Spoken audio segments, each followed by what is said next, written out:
Good morning, all.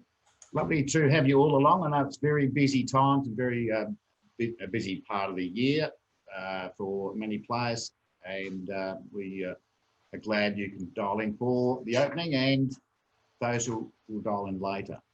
Before we do the formal welcome, I just want to acknowledge the country in which we are all located today.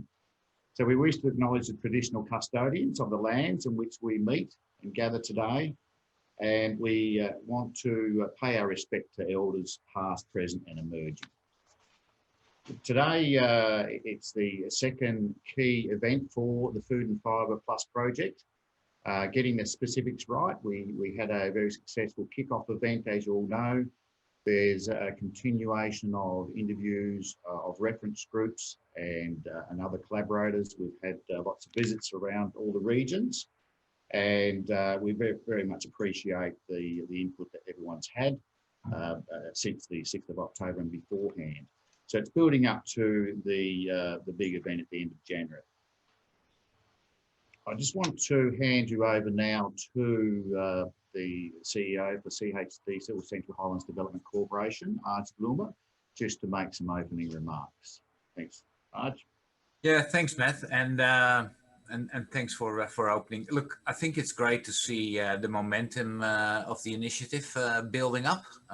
Working close with Matt here in the CHDC office, you can feel the momentum growing, and also when you look at the participants and the number of participants and the variety of participants growing, it's really great.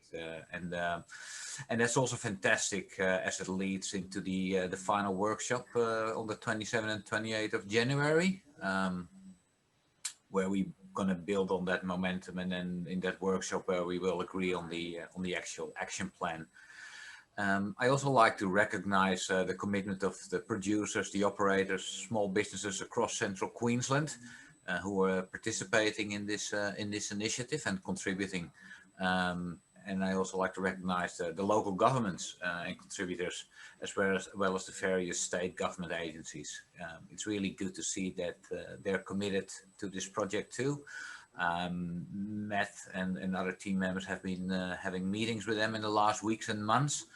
And we see how the commitment from them is actually deepening across those regions. As you see, we have a really good team that is looking after this project. It's a multi-member project team, and I really appreciate their effort that they've put into this project. As the project team is really a big driver of the progress and the success so far. So I'd like to hand over to Alicia from here. Welcome to this session. I'm really looking forward to this workshop. Thanks, Arjan. Firstly, I'd like to take this opportunity to welcome all participants and our Regional Network Fund project partners, MIW, GW3, Central West Queensland, Rapid, the Fitzroy region, CHDC, and our collaborators across the region. We also a special mention to the Sunshine Coast Innovation Project team, Script, who are supporting the project as well. I'll now hand over to Matt McIntyre from CHDC to give us a brief overview of the program for today's workshops. Thanks, Matt. Thanks, Alicia. Yeah, back to me. Look, we're trying to make this pretty brief, and that's very hard for me, like a lot of people know. Very much for the new players who weren't involved, haven't been talked to, or haven't been able to contribute so far. The project is about looking at the appetite for a cluster network or a networking approach across the whole of Central Queensland to deal with certain emerging industry, existing industry problems centering around agri-tourism, circular economy opportunities, sustainable land management, water security, and supply and value chain. The last one being quite important because it intercedes the other four areas. We're looking at what the appetite is too for better coordination and collaboration across that region, that whole Central Queensland region, which if you look at the map, in this slide, you can see that it covers nearly a quarter of the state. So it's quite a big task, but we have very committed people. There has been lots of talk for over the last decade of trying to do business better. It is a co-design process. That's why we're quite keen to get out and see everybody and to have these key events. You'll hear a lot today about drivers, so we want to hear from people about the key challenges, to refresh those made earlier at our kickoff event in October. And by drivers, we mean, you know, the actual causes. What's the root cause behind some of our issues, so we can spell out some of the opportunities for the future. We want to continue the building momentum. Of course, with Christmas, there's always a change of lens in which we view life, but we hope that we have a lot to attend the big forum at the end of January, which is a 2-day forum, 2 half days, where we'll be working up an action plan for the future. So what does it bring us? Why are we doing it? A lot of the matters we deal with in those thematic areas cross over boundaries. We know our supply chains, like with livestock, now go from basically Northern Territory right through to the coast. We have lots of shocks. There's overall big picture drivers like COVID-19, droughts, bushfires, and the creeping climate change that some would say that we are already experiencing. There's grassroots actions already and heightened by COVID-19. There's a desire for better capacity building or targeted capacity building across those regions. We want to reduce duplications. We want it to be owned by our region, our broader region, and we want to find the best pathways for the emerging industries. So next slide, please. Yeah.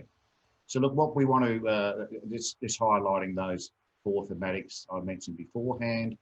These are the targeted areas. They are the areas that the project team and others involved, the reference group, key skin in the game champions across the regions felt were the focus areas, because they'd fallen through the cracks, or they just needed a broader audience for both discussion and planning for the future.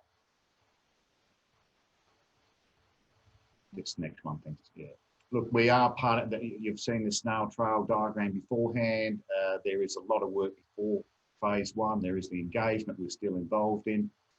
We were to have 3 separate interregional meetings. It was just too logistically, with all the other pressures going on with producers, growers, etc. It was just a bit over the top. So that's the purpose of today, of getting together virtually. It is building to that phase 2 co-design, or the whole process is a co-design process. So we're taking all messages. We know sometimes there will be differences of opinion. That's fine. It's unity through diversity approach. But we're building the momentum up for that end of January event. We have made sure, because of COVID, that we're bringing along the capacity as well for us as a team, and what we're doing now, talking across a large area of the state through some clever use of Zoom and tools. We possibly today, we won't be using, well, not possibly, we won't be using some of the clever little tools we were thinking about playing with, but we are using one key little tool that will provide the interaction today, and Jack will talk about that later. Thanks, Jack. Okay. We are recording all this right through the day. I know some people only dial in for certain sessions. The breakout groups won't be recorded, but there will be interactive tools that key messages coming out of those breakout groups. So the purpose of that is so that in the breakout groups, people feel comfortable in contributing. So there will be the chat on the side as well will be open like last event. So right through the event, people can post questions or post ideas. And look, I'll just hand you back to Jackie, who's the main player for today. Thank you very much, Jack. Thank you so much, Matt, also Alicia, and also to Arjan. Fantastic to be here today, and a very warm welcome to you all. I'm going to be your facilitator for the day. My name's Jackie Wilson-Smith, and it's going to be a highly interactive day. So it is certainly not one of those presentations where you sit back and listen. It's going to be very interactive. So we will be having breakout rooms, we will be doing polls, and we also have a whiteboard where you have the opportunity to annotate onto the screen as well. So let me share with you now what today's workshop goals are all about. So we'll be doing 3 key things for each of the 4 themes that Matt has already alluded to.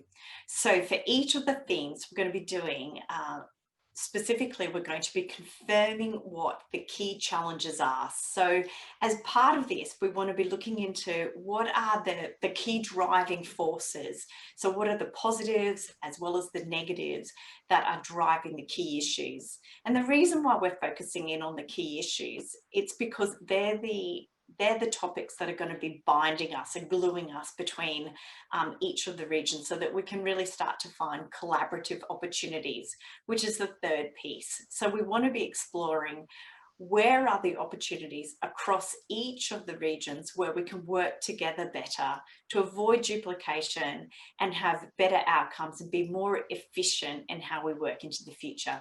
So it's a pretty exciting topic for the day. So how we're going to break it out, there will be lots of breaks throughout the day, and we have broken it up into, effectively, we've got 5 sessions here. So after this introduction, we will have a break and we will resume at 9:45, and we're going to home in on the agri-tourism theme first. And then we'll be doing those 3 things again. We'll be looking at the challenges, we'll be looking at the root causes and the drivers for those challenges. And then the more exciting part, we'll be looking at the collaboration opportunities. And that focus will be on agri-tourism, and it will go for 1 hour and 15 minutes. And as I mentioned, it will be highly interactive. So you'll be really involved if you're a part of that. We then will have a break, and then we come back at 11:15, and we'll do the same thing for circular economies. Another break. And then we come back at 1 o'clock, where we will be homing in on the sustainable land management and water security. We then have a slightly longer break for lunch, and then we resume back at 2:30, where we will be doing the enhancing supply chains and value chains. And then the final wrap up will be at 4 o'clock in the afternoon, where we'll be looking at a summary of everything that we covered for the day, just some of the key highlights. And we will also be talking about what the next steps are, which is going to be the more in-depth workshops that are going to be at the end of January, where we really start to explore the ideation phase. You know, where are the programs and ideas that we want to be working on into the future. So how are we going to be working and collaborating